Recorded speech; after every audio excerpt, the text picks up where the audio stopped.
Nous sommes toujours à Cannes, nous sommes toujours au MIPI, mais on continue nos interviews. Je suis maintenant avec Julien Narayanan. Julien, bonjour. Bonjour.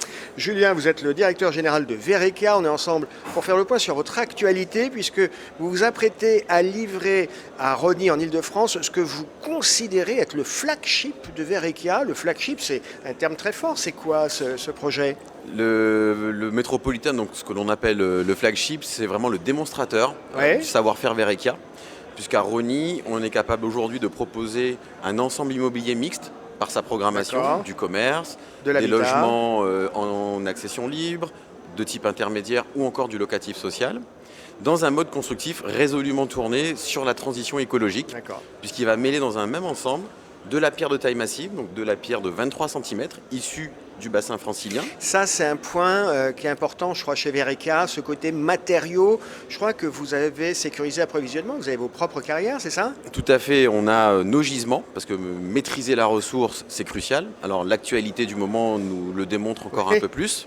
Mais en effet, donc, dans ce même immeuble, on retrouve à la fois de la pierre de taille massive et à la fois du bois. Donc on préfigure déjà de ce qu'est la future réglementation environnementale, déjà rentrée en vigueur depuis le 1er janvier. Donc c'est ce vers quoi Vereka va tendre, à savoir devenir un véritable expert de la construction mixte écologique. Oui, parce qu'on n'est pas là uniquement pour faire de la construction des mètres carrés, on se soucie des usages, de l'interconnexion avec les différentes fonctions de la ville. On est à la limite de la construction et de l'urbanisme.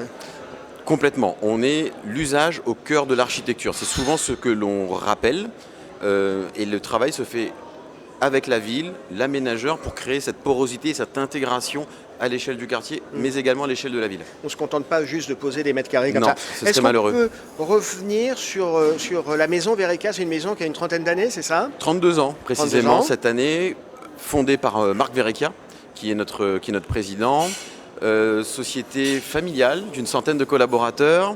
On est une entreprise à mission. J'ai l'impression qu'il y a une culture un peu d'artisan chez Vereka. Alors, c'est pas péjoratif, artisan, c'est une espèce de goût de faire les choses bien, oui, un peu à la main. Le travail bien fait, puisqu'on a la reconnaissance de nos réalisations, auxquelles on tient énormément. On a cet engagement très fort en faveur de l'éco-responsabilité qui nous amène à construire à la fois bas carbone, la pierre contribue à cela, mais aussi de façon pérenne et durable.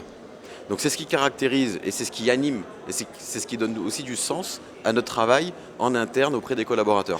Et puis je crois qu'il y a chez vous où vous travaillez avec des compagnons. Exactement, on a notre fonds de dotation, Vereka, qui justement fait intégrer les compagnons du devoir dans le fonctionnement quotidien de l'entreprise. Ça, c'est vraiment un ancrage sur la tradition des constructeurs. La volonté de pérenniser un savoir-faire français auquel, avec beaucoup d'humilité, on souhaite contribuer, mais c'est quelque chose qui nous anime fortement et fondamentalement. Bon. Est-ce que ça induit en termes commerciaux des contraintes budgétaires spécifiques ? On arrive à concilier l'inconciliable ? En réalité, notre maîtrise technique de la pierre, de ce savoir-faire depuis 30 ans, nous permet de rester compétitifs, donc proposer de belles réalisations dans des matériaux nobles et bas carbone. Julien Narayanan, on parlait tout à l'heure de ce flagship, ce que vous appelez le flagship à Rosny. C'est vrai que ça bouge beaucoup chez Vereka, vous achetez des carrières pour sécuriser l'approvisionnement. Qu'est-ce qu'il y a d'autre dans le pipe comme projet ? Alors, on peut peut-être s'arrêter quelques secondes sur un beau projet parisien dans le 12e arrondissement que l'on a remporté tout récemment suite à un processus de sélection de nos architectes auprès du pavillon de l'Arsenal. Là aussi, une opération qui répond aux contraintes environnementales puisqu'on va construire en pierre de taille massive. C'est quoi ? C'est de l'habitat ? C'est de l'habitat. Alors j'y viens en effet. Donc un premier niveau de sous-sol partiel avec des caves. On considère que les gens ont besoin de ranger des affaires. Exactement, il en faut. Des espaces de qualité, des mètres carrés de qualité. Un rez-de-chaussée qui est hyper actif, ouvert sur la ville, à destination de commerce. Et en superstructure, sur 6 niveaux, on retrouve du logement et une partie commune en toiture-terrasse, vraiment à de l'usage commun partagé. C'est une des grandes tendances, j'ai l'impression, dans la construction, dans l'habitat, d'avoir des parties partagées. Alors, la maîtrise des usages, c'est effectivement un point qui intéresse énormément la ville. Comment rendre désirable la ville, comment rendre désirables nos logements, nos immeubles. Et en effet, on a la volonté, en tout cas la nécessité absolue de se calquer au maximum aux usages de nos futurs résidents. Parce que quand on est sur des fonciers aussi contraints qu'une ville comme Paris où l'espace est un petit peu compté, il faut être créatif, il faut être astucieux, il faut trouver des solutions qui permettent d'offrir le maximum d'usages aux habitants. C'est la demande qui est systématique, d'où l'architecture ouverte, une architecture qui est flexible aussi, qui est réversible dans le temps.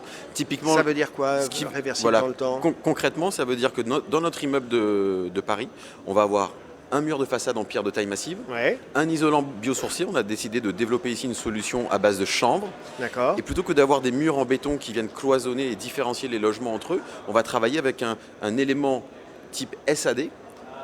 Dans 5 ans ou dans 10 ans, le voisin voudra acheter à côté, on est capable de complètement moduler les espaces. Et ça nous donne de la flexibilité et assurer aussi une pérennité d'usage. Oui, parce que ça permet de faire évoluer le bâti sans avoir à tout casser. Parfaitement. Parce que la démolition, il y a un impact néfaste sur les émissions de gaz à effet de serre. Il y a un coût et un impact. Exactement. C'était très clair. Julien Narayana, merci d'avoir été avec nous. Merci, un vrai plaisir. À bientôt. À bientôt.